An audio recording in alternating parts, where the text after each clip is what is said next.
Hello दोस्तों, welcome to my YouTube channel legal educational notes. आज हम पढ़ने वाले हैं बहुत इंटरेस्टिंग स्टोरी जिसका नाम है द लास्ट लीफ एंड इसके राइटर हैं ओ हेनरी। तो दोस्तों, हमारी वीडियो को शुरू से लास्ट तक ज़रूर देखें। अगर आपने हमारा चैनल सब्सक्राइब नहीं किया है या आप हमारे चैनल पर नए हैं तो प्लीज़ हमारे चैनल को सब्सक्राइब कर दीजिए और हमारे साथ बने रहिए। आइए स्टार्ट करते हैं बड़े ही इंटरेस्टिंग वे में। आइए। तो दोस्तों, इस कहानी की शुरुआत होती है एक न्यूयॉर्क सिटी में एक ग्रीनविच विलेज नाम की जगह से। ये एक बोहेमियन नेबरहुड का इलाका है। 28th सेंचुरी का शुरुआती टाइम है। अगर इसके इलाके की बात की जाए तो ये बड़ा ही उलझा हुआ सा है। उलझा हुआ कैसे? मतलब कि इसकी जो गलियां हैं वो जलेबी की तरह गोल गोल घूमी हुई हैं और ये आर्टिस्ट लोगों के लिए एकदम सही परफेक्ट माहौल है। अब आप सोचेंगे कि कौन से आर्टिस्ट? तो वे आर्टिस्ट जो पेंटिंग बनाते हैं, क्योंकि जो टैक्स कलेक्ट करने वाले लोग हैं वो टैक्स कलेक्ट करने के लिए वहाँ नहीं आते थे। जैसा कि मैंने आपको पहले भी बताया है कि वहाँ का माहौल थोड़ा सा अजीब तरीके से है। वहाँ की गलियाँ गोल गोल घूमी हुई हैं। तो वो जो टाउन है वो गरीबों के लिए जन्नत से कम नहीं है, क्योंकि वहाँ टैक्स कलेक्ट करने वाले लोग नहीं आते। उनके पास बेचारों की खुद की नीड फुलफिल करने के लिए तो पैसे है ही नहीं। वो बेचारे टैक्स क्या ही देंगे। तो दोस्तों, ये जो कहानी है द लास्ट लीफ, इस कहानी में दो लड़कियां हैं, स्यू और जॉन्से। ये दोनों यंग आर्टिस्ट गर्ल हैं। तो इन दोनों की एक रेस्टोरेंट में मुलाकात होती है और इन दोनों का आर्ट को लेकर टेस्ट बिल्कुल सेम ही है। तो ये दोनों लड़कियां डिसाइड करती हैं कि हम दोनों एक साथ रहेंगे और अपना अपना काम करेंगे। तो ये दोनों लड़कियां एक सस्ता सा रूम खरीदती हैं और उसमें रहने लगती हैं और उसी में अपना एक स्टूडियो तैयार करती हैं अपना काम करने के लिए। अब दोस्तों, क्या होता है, इस कहानी में एक ट्विस्ट आता है। और वो क्या ट्विस्ट है, आइए जानते हैं। तो सर्दियों का मौसम आता है। उस टाउन में एक स्ट्रेंजर आया जिसका नाम था मिस्टर निमोनिया। तो दोस्तों, मैं आपकी जानकारी के लिए बता दूं, ये जो मिस्टर निमोनिया है ये कोई इंसान नहीं है बल्कि एक बीमारी का नाम है। निमोनिया की बीमारी ने इलाके में दस्तक दी और ये पूरे एरिया में फैल गई। लोग इससे बीमार होने लगे। तो इन दोनों लड़कियों में से भी एक लड़की जिसका नाम जोनसे था, उसको निमोनिया हो गया और वो बीमार हो गई। निमोनिया ये इतनी खतरनाक बीमारी है दोस्तों कि ये इतनी बुरी हालत कर देती है जिसमें इंसान मरने तक की नौबत में आ जाता है। और ये जो जोनसी थी, इसकी हालत मरने तक की हो गई थी। तो अब डॉक्टर को बुलाया गया चेकअप कराने के लिए और चेकअप भी हुआ। तो डॉक्टर ने जोनसे को नहीं बट उसकी फ्रेंड सू को बुलाया और बोला कि तुम्हारी फ्रेंड जोनसे की हालत बहुत ही क्रिटिकल है। इस बीमारी ने उसे बहुत ही बुरी तरीके से जकड़ रखा है और मैं सीधी बात कहूँ तो 10% चांसेस हैं उसके बचने के। पर अगर वो जीना चाहती है तो शायद कुछ सुधार हो सकता है। तो डॉक्टर सू से कहते हैं कि ये तो आप भी जानती होंगी कि डिप्रेशन निमोनिया से भी ख़तरनाक है, क्योंकि डिप्रेशन इंसान को वैसे ही मार देता है। अगर वो जीना ही नहीं चाहेगी तो मेरी दवा असर कैसे करेगी, उसकी हेल्थ में इम्प्रूवमेंट कैसे होगा, सुधार कैसे होगा। तो डॉक्टर सू से पूछते हैं कि क्या कोई जोन से किसी चीज़ को लेकर परेशान है या वो किसी चीज़ से डिप्रेस्ड है। क्या तुम जानती हो कि कौन सी चीज़ उसको परेशान कर रही है या डिप्रेस्ड कर रही है? क्या पता है तुम्हें? तो सू बोलती है कि ये कोई बी ऑफ निपल की पेंटिंग बनाना चाहती थी। इसका ये एम्बिशन था और ये इसका एम्बिशन कंप्लीट नहीं हो पाया। शायद वही वजह रही होगी उसके डिप्रेस्ड होने की या परेशान होने की।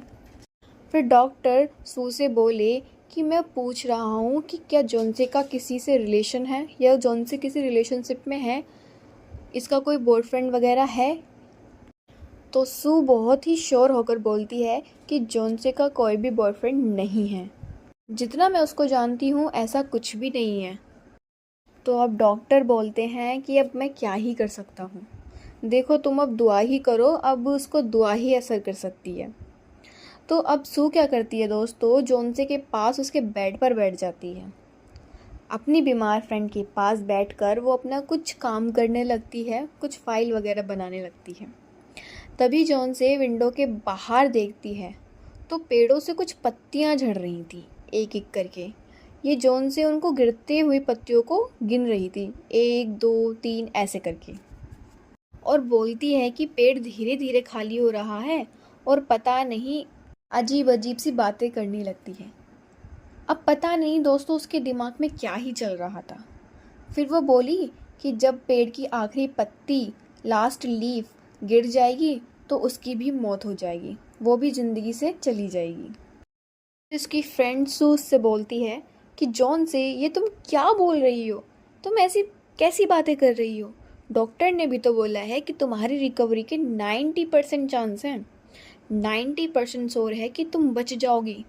पागल मत बनो, पागल जैसी बातें भी मत करो, तुम डॉक्टर से बड़ी नहीं हो। सू यहाँ पर झूठ बोलती है क्योंकि डॉक्टर ने बताया था कि 10% चांस है जोनसे के बचने के। तो सू ने झूठ इसलिए बोला ताकि वो अपनी दोस्त की उम्मीद को बांध सके, उसकी दोस्त में कुछ उम्मीद रह सके कि वो ठीक है।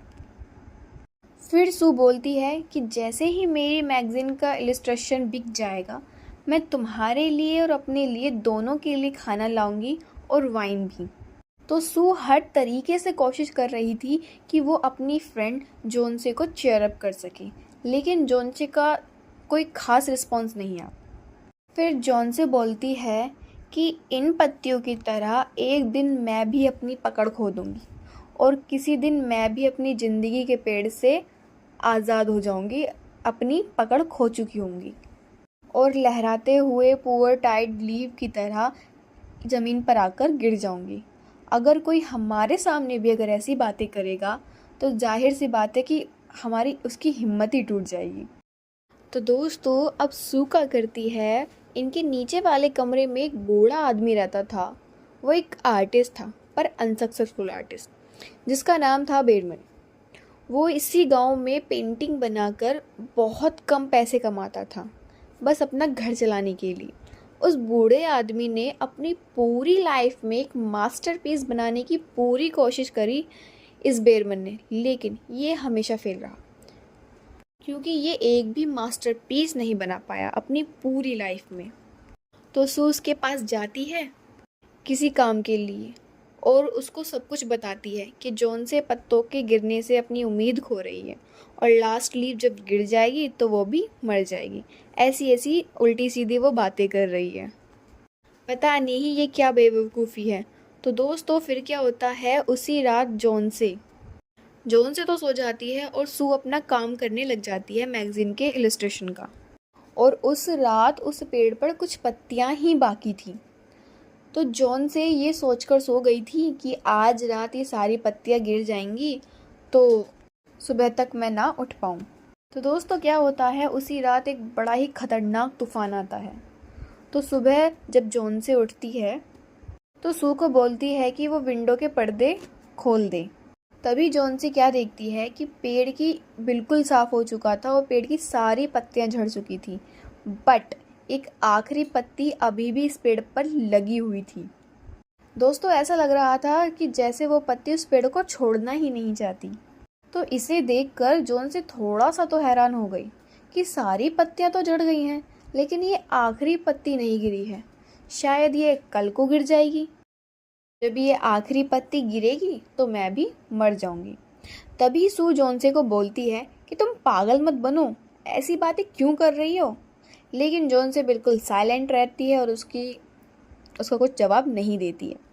तो दोस्तों नैरेटर यहाँ ये बताने की कोशिश कर रहा है कि डेथ को किस तरह हम अकेले ही फेस करना पड़ता है। जॉनसे का डिप्रेशन दिन पर दिन बढ़ता जा रहा था और अब एक और रात गुजर गई। फिर रात को हवाएं भी चली, बारिश भी हुई, लेकिन कोई भी चीज़ उस लास्ट लीफ को नहीं गिरा पाई। जॉन से इस चीज़ को देखकर सरप्राइज्ड थी। तभी वो उठकर अपने बेड पर बैठ गई। फिर उसने सूप मंगाया और एक शीशा मंगाया। फिर वो इस चीज़ को रिमार्क करती है कि कुछ तो है जो उस लास्ट लीफ को गिरने से रोक रहा है। थोड़ा सा टाइम और गुजरा।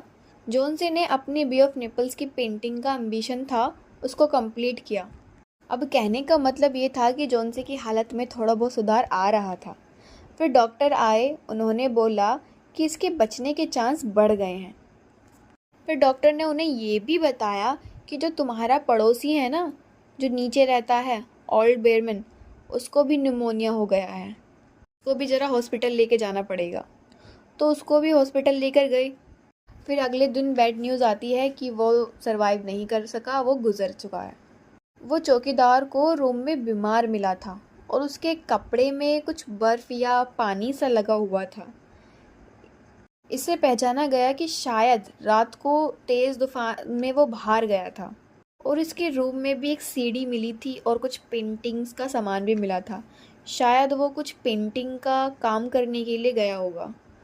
तो दोस्तों, तूफान में दरअसल वो सीढ़ियों पर चढ़कर जोन्सी की खिड़की के बाहर एक पत्ती की इमेज बना रहा था। मतलब जो ओल्ड बेयरमैन था उसने जोन्सी की खिड़की के बाहर अपनी पेंटिंग से एक पत्ती की इमेज बनाई और उसने अपने पेंटिंग के सामान से इतनी एक रियली इमेज बनाई कि कोई भी नहीं पहचान सकता था कि वो असली है या नकली।